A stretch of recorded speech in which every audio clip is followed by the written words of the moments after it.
అన్నమయ్య జిల్లా మదనపల్లి గౌతమి అనేటువంటి మహిళ మీద గణేష్ అనేటువంటి కుర్రవాడు యాసిడ్ దాడి, కత్తితో పొడిచి యాసిడ్ దాడి. నిజంగా ఎంత బాధాకరం అంటే ఈయన ఎవరో కాదు, మళ్ళీ కదిరి ఎమ్మెల్యే గారి తాలూకు అనేటువంటి చెప్పుకునేటువంటి మనిషి కొడుకు.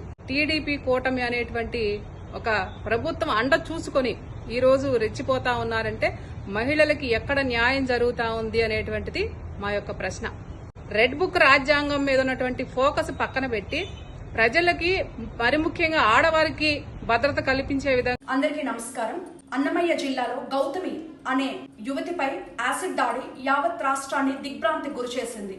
బ్యూటీ పార్లర్ నిర్వహిస్తున్న యువతిపై కదిరి టీడీపీ ఎమ్మెల్యే వెంకట్ ప్రసాద్ ముఖ్య అనుచరుడు మురళి, ఆయన కుమారుడు గణేష్ టీడీపీ కార్యకర్త ఈ యువతి పైన కత్తితో దాడి చేసి యాసిడ్ పోసినటువంటి సంఘటన మనం చూసాం. కూటమి ప్రభుత్వం ఏర్పడినప్పటి నుంచి కూడా ఇచ్చాపురం నుంచి హిందూపూర్ వరకు ఏ మూల చూసిన మహిళల పైన దాడులు జరుగుతూనే ఉన్నాయి. వయసుతో నిమిత్తం లేకుండా మహిళల పైన అఘాయిత్యాలు జరుగుతూనే ఉన్నాయి.